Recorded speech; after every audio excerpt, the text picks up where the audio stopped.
네, 유통 관련된 이야기인데요. 요거 얘기 전해드리기 전에 외신들이 계속 쏟아지니까 이걸 무시하고 넘어갈 수는 없어서 일단 전해드립니다. 피터 나바로 백악관 무역제조업 정책국장이 또 구두 발언을 했네요. 중국과의 합의는 아직 관세 연기는 정해진 것이 없다. 15일 대중관세 부과 안 될 것이라는 암시는 없었다. 이렇게 얘기를 했고요. 그러면서 이제 역외에 달러 위안화 환율이 반등을 해버렸어요. 약간 0.112% 올라서 7.0341 위안까지 올라갔었는데 지금은 다시 조금 내려옵니다. 그래서 역외 달러 위안화 환율에 연동돼서 달러 원 환율도 오르면서 2원 정도 지금 반등하고 있고요. 그래서 외국인 또 매도가 슬쩍 나와서 코스피가 플러스에서 마이너스 약보합으로 잠깐 기울었습니다. 나바로 국장의 발언, 글쎄요, 뭐 아주 심도 있는 얘기는 아닙니다만 트럼프 대통령이 조만간 지금 합의 타결과 관련된 결정을 내놓을 것이다. 중국에 달려있다. 뭐 이런 원론적인 내용들인 것 같습니다. 크게 신경 쓰실 내용은 아니라서 일단 말씀은 드리는데 그 정도까지만. 자, 이제 순서대로 이어갑니다. 애널리스트 코너고요. 유통 더 빠르게 남들과 다르게 이런 주제로 EBS 투자증권 리서치 센터 유통 화장품 애널리스트입니다. 오리나 연구원 함께합니다. 어서 오십시오. 안녕하세요. 네. 요즘 뭐 유튜브도 하시는데 오리텔인가요? 뭐죠? 오리나 숙박업소는 아니잖아요. 유통귀환이라고 유튜브 네. 채널 운영하고 있습니다. 아, 그래요? 네. 뭐 거기서 많은 이야기들도 하시고 뭐 소셜도 하셔가지고 저도 거기서 오리나 연구원의 그 힌트들을 많이 좀 보고 있는데 자, 오늘은 유통 더 빠르게 남들과 다르게 약간 어떤 스포츠 그 캐치프레이즈 같은 느낌은 줘요. 이게 무슨 내용일까요? 최근에 이제 온라인 유통 이제 비중이 높아지고 있다 보니까 아무래도 온라인 유통에서 가장 중요한 게 배송이겠죠. 그렇죠, 배송. 빨라져야 좋으니까요. 네. 그래서 최근 저희가 이제 캐치할 수 있었던 부분이 쿠팡이 지난해 9월에 처음으로 택배 사업자로 선정이 됐었고요. 네. 물론 올해 8월 달에 자진 반납을 했습니다만 또 올해 새로 들어온 택배 사업자가 이제 마켓컬리의 물류자회사 그리고 한샘의 물류자회사가 처음으로 들어오게 됐습니다. 네. 그래서 최근과 같이 이제 왜 커머스 업체들이 좀 물류에 주목을 하는지에 대해서 저희가 작성한 레포트가 이제 발간의 제목이 그거였었고요. 네. 그래서 유통업 내에서 꾸준하게 온라인 침투가 지속이 되고 있고 또 이제 유통업체들이 구독 서비스를 최근 런칭하고 있다 보니까 네. 아무래도 무료 배송에 대한 그 금액은 허들은 좀 낮추지만은 구매 횟수를 굉장히 작게 하는 효과가 있기 때문에 이제 물동량의 증가는 꾸준히 일어날 거라고 보고 있고요. 마찬가지로 배송 시간 단축에 대해서 이제 업체들의 니즈가 커질 거라 보고 있기 때문에 빠르고 효율적인 물류와 배송에 대해서 저희가 유통업체들의 향후의 경쟁력이다 이렇게 판단을 하고 있습니다. 그래요. 요즘 사실 운전하다 보면은 퀵 하시는 분들 그다음에 택배 하시는 분들 이제 이륜차로 많이 배달을 하시잖아요. 네네. 좀 부스부스 튀어나와가지고 이렇게 놀라긴 하는데 네. 뭐 그만큼 물동량들이 많이 늘어난다는 반증이 되겠고. 그쵸. 네, 유산균 음료 배달하시는 그렇죠. 네, 그 분들도 업체에 계신 특정 브랜드라서 이거 얘기해도 되나 모르겠는데 안 될 것 같은데요. 안 되나요? 네. 네, 프로듀서가 아직 시그널을 안 주는 거 보니까 안 되는 모양인데 네. 하여튼 그런 음료 배달 업체 하시는 분들 그쵸. 굉장히 많습니다. 자, 그래서 이 이커머스라는 의미로 통칭이 되는 것 같은데 물류에 주목하는 이유 조금 더 구체적인 내용들을 한번 풀어보고 싶은데요. 네네. 추가 내용 있으면 얘기해 주시죠. 일단은 저희가 한국 이커머스에서 배송 혁신이라고 볼 수 있는 업체가 좀 주도적으로 해온 업체가 이제 쿠팡과 마켓컬리라고 다들 생각하실 텐데요. 네. 이 업체 로켓 배송과 그리고 새벽 배송으로 빠른 배송을 가능했던 이유가 공통적으로 직매입이라는 이제 그 이면이 있다고 보시면 될 것 같습니다. 직매입이요? 아, 예. 진맥? 직매입. 직매입. 아, 죄송합니다. 이쪽에 인이어 기구 있어서 네. 잘 안 들려서. 네. 그래서 직매입.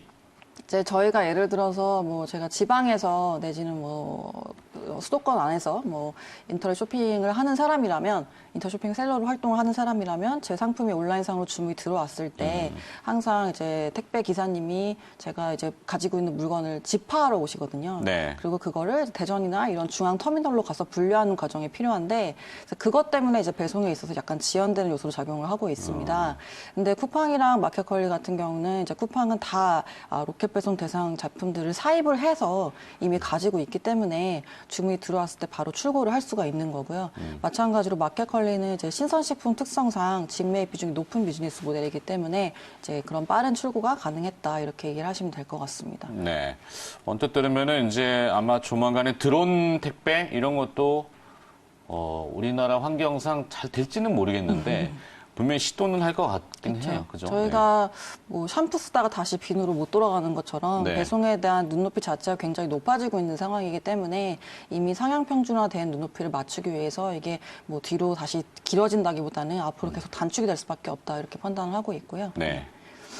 어찌 보면은 그 유휴 택시들 업체들 요즘 택시도 뭐 타다라고 하는 공유 경제 때문에 논란이 많잖아요. 네네. 사실 유휴 택시를 활용한 뭐 택배나 아니면 딜리버리 서비스, 뭐 유통의 혁신 이런 내용들도 있더라고요. 그렇죠, 그렇죠. 이제 그것을 이제 구조를 짜기 위한 뭐 플랫폼이나 뭐 어떤 이 형태들이 논의가 될 것 같은데 네네. 관련 기업이 있다면 또 혁신에 또 주목을 많이 받겠네요. 그렇죠. 네.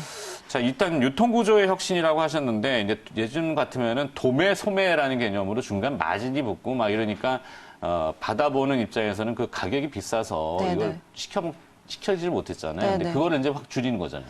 일단은 직매입 같은 경우에 이제 말씀 주신 것처럼 진입 장벽이 좀 있는 편이고요. 그러겠네요. 왜냐하면 재고 부담을 가져가야 되는 거다 보니까 기업들 입장에서는 굉장히 좀 부담스러운 부분으로 작용할 수밖에 없습니다. 아, 근데 이제 일반 조그만 업체들이 들어가기에는 그쵸. 높겠군요, 예, 진입 장벽이. 그렇다 보니까 이제 실제로 티몬이나 위메프 같은 이제 커머스 업체들도 최근에 신선식품 직매입 서비스를 시작을 했다가 종료를 하거나 내지는 축소를 했었거든요. 네. 아시는 대로 이제 바잉 파워를 확보를 하고 또 SK로 관리를 하고 또 신선식품 같은 경우 특히나 이제 재고 폐기하는 부분도 있고요. 또 콜드체인 물류에 대해서 투자도 들어가야 되기 때문에 굉장히 까다로운 편입니다. 그래서 저희가 이 전통적인 유통 채널 비즈니스 모델로 놓고 봤을 때는 대형마트가 일단 가장 유리한 위치에 있다고 보고 있고요. 왜냐하면 대형마트는 원래부터 기본적으로 직매입 구조가 많기 때문에 그렇죠. 예. 거점도 많잖아요. 그렇죠. 점포를 전국 곳곳에 있잖아요. 전국구로 이제 네트워크로 활용할 수 있다 보니까 이런 점포와 물류센터를 활용해서 적극적으로 행보를 보이고 있는 업체가 이제 대형마트 업체들이다 이렇게 보시면 될 것 같습니다. 네. 언뜻 들으니까 이마트 또 생각나는데 네. 물론 뭐 그 업체만 있는 건 아닌데 이마트가 최근에 많이 뒤에 쪽에 있군요. 네. 네네. 자, 직매입이 아니라면 또 하나의 선택지로 이 풀필먼트라는 용어, 또 이제 영어식 용어인 것 같은데 이런 것들이 대안으로 떠오르고 있다고요. 네네. 풀필먼트가 또 무엇인지 어떤 개념인지 네, 그 설명 좀 이제 해주시겠어요? 풀필먼트 개념이 굉장히 많이 회자가 되고 있는데요. 쉽게 말씀드리면은 상품을 보관을 해주고 그다음에 네. 주문이 들어왔을 때 포장을 해주고 그다음에 라스트 마일 배송까지 다 알아서 해주는 그런 일종의 3PL이라고 보시면 될 것 같습니다. 제3자 물류인데요. 네. 근데 이제 이게 기존의 3PL이랑 다른 거는 이커머스 확장이 되면서 이제 좀 다품종이고 또 소량이면서 잦은 구매를 좀 일으키는 그런 상품들 대상으로 하고 있다라는 게 좀 차이점이라고 보시면 되겠습니다. 그래서 요거가 이제 확산이 되고 있는 이유가 온라인 쇼핑에서 아무래도 빠른 배송이 앞서 말씀드린 대로 중요한 경쟁 요소가 되고 있기 때문에 주목을 받고 있고요. 이 개념은 이제 아마존이 2006년부터 이제 시작한 풀필먼트 바이 아마존이라고 이제 FBA 서비스라고 하는데 그걸 통해서 확산이 되기 시작했습니다. 그래서 아마존도 이거를 했던 이유가 이제 미국의 프라임 회원들 같은 경우 연회비를 내고서 네. 이틀 안에 배송을 받아볼 수 있는 혜택을 보시는 분들한테 이제 이틀 배송을 제공해주기 위해서는 미국 전역에 있는 셀러분들의 물건을 가지고 있어야지 바로 출고가 가능하기 때문에 이제 미국 곳곳에다가 물류센터를 지어놓고요. 대신에 셀러들한테 그 물건을 미리 갖다 놓고 보관료랑 출고 수수료를 받으면서 이제 빠른 배송을 했다 이렇게 보시면 될 것 같습니다. 네. 그래서 물류 대행 서비스를 제공을 해주고 일정 요금을 과금했던 게 이제 아마존 모델이라 보시면 될 것 같고요. 우리나라 같은 경우도 이제 최근에 이제 운송업체들이 이제 배송 캐파를 좀 증설을 하고 또 네. 이커머스 측면에서는 빠른 배송이 굉장히 중요해지고 있다 보니까 이거에 대한 수요가 증대하고 있다 이렇게 이해하시면 되겠습니다. 그렇다면 이 풀필먼트의 강점이라고 해야 될까요? 뭐 그건 무엇이 있습니까? 아무래도 이제 앞서 말씀드린 이제 집화를 하고 간선으로 이제 가는 그 구간이 사라지다 보니까 배송이 좀 더 빨리 된다라는 이제 장점이 있고요. 그래서 판매자 입장에서는 배송이 빨라지고 또 주문 같은 경우 다 풀필먼트 대행 업체가 해주기 때문에 편의성이 증대한다라는 점이 가장 중요한 점이라 보시면 될 것 같습니다. 그리고 마찬가지로 운송업체 입장에서는 이제 집하하는데도 수수료가 들거든요. 기사님들이 이제 집하하시는 데에 대한 대가를 지불을 하기 때문에 네. 그리고 간선 이동하는 그 트레일러라든지 트럭 구간이 이제 비용이 절감되다 보니까 여러 가지 이제 코스트 세이빙 되는 부분이 있다 보시면 될 것 같고요. 그다음 소비자 입장에서는 당연히 좋은 게 빨리 받을 수 있으니까 이제 효용이 높아진다 이렇게 이해하시면 될 것 같습니다. 하여튼 이 풀필먼트가 우리 국내에서도 지금 시행이 되고 있나요? 서비스가 시작이 됐나요? 이제 막 이슈에 대해서 눈을 뜨기 시작한 단계이고요. 지금 이러한 서비스를 제공하고 있는 업체 같은 경우 대부분 스타트업 업체들이 많습니다. 그래서 매출 한 몇십억 정도 하고 있는 조그만 업체들이 많은데 이러한 업체들이 다 셀러분들이랑 각각 계약을 개별적으로 하고 계시거든요. 네. 근데 이게 굉장히 비효율적이고 많이 힘든 부분이기 때문에 그런 셀러들을 이미 많이 확보하고 있는 뭐 11번가나 옥션이나 지마켓 같은 그런 쇼핑 플랫폼하고 계약할 수 있을 만큼의 충분한 캐파를 확보한 대형 업체들이 유리하다고 저희는 판단하고 있습니다. 네. 그래서 저희가 아직까지 뭐 시장 규모나 이런 것들이 나온 게 따로 없어서 저희 나름대로 이제 아마존의 요금 체계를 기반으로 추정해 봤을 때 2022년도까지 약 2.3조 원 정도의 시장이 새로 생길 것이다 이렇게 판단을 하고 있고요. 2조 3천억 정도요? 네, 맞습니다. 2022년까지 불과 네. 한 2년 후네. 그렇죠. 네. 그래서 저희도 출고해주는 출고 수수료, 그다음에 이제 보관해주는 보관 수수료 이렇게 두 개로 나눠서 산정을 했고요. 네. 자세한 내용이 레포트에 나와 있어서 참고하시면 될 것 같습니다. 자세한 건 레포트를 봐라. 좀 설명드리려면 길어가지고요. 네.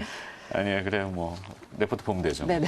자, 이런 유통업계 그래서 뭐 이제 결론들이 도출돼야 되는데 그래서 뭐 어쩌라고 뭐 대부분 이제 시청자분들은 그러실 거예요.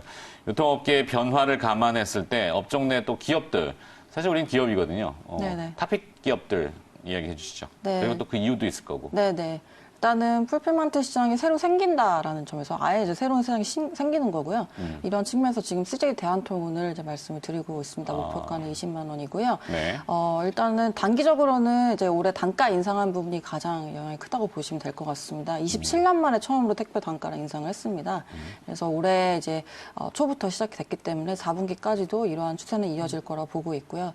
특히나 4분기에 좋은 거는 쇼핑 연말 성수기이기 때문에 이제 물동량이 증가를 하는 시즌이고 마찬가지로 이제 이커머스 업체들의 GMV, 그러니까 보통 거래액이라고 불리는 규모가 가장 커지는 게 이 시즌이기 때문에 저희가 4분기 성수기 효과를 기대할 수 있다 이렇게 판단을 하고 있습니다.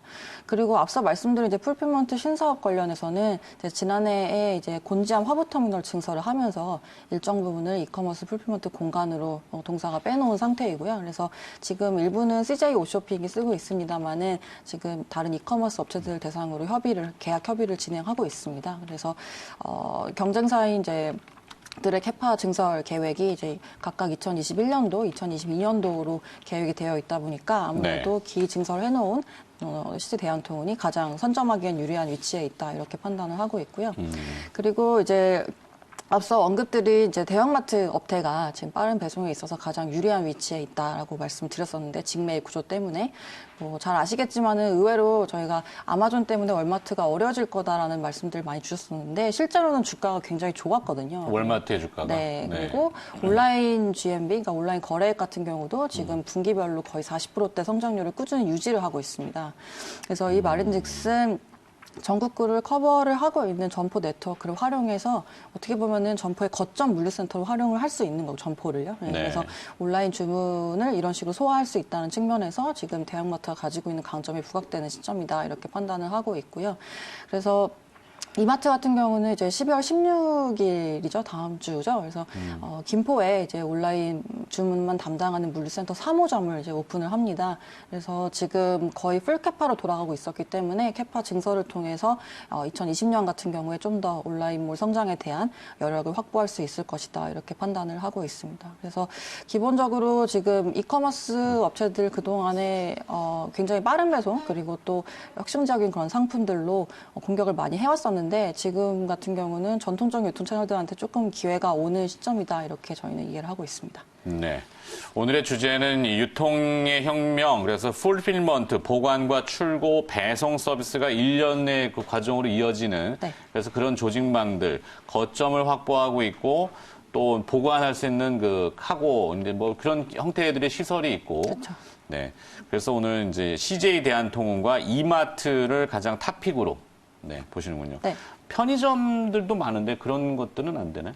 그래서 편의점도 사실 그렇게 활용을 할 수 있는 부분이 분명히 이제 있는데요. 네. 근데 이게 다른 점이 대형마트 같은 경우는 이제 사입하는 주체가 대형마트 업체라면 편의점은 사입하는 주체가 점주님이시기 때문에 그렇죠. 약간은 점주님별로 또 달리 재고를 가져갈 수 있는 부분이라 일정 부분 지금으로서는 대형마트가 가장 유리하게 보여진다 이렇게 보시면 되겠습니다. 뭐 규격화거나 표준화 뭐 이런 것들이 좀 어렵군요. 네, 그리고 점포별로 또 이제 발주를 하시는 내용들이 다 다르다 보니까요. 네. 중앙에서 이제 컨트롤하기가 좀 힘든 부분이 있을 것이다 이렇게 판단하고 있습니다. 알겠습니다. 네.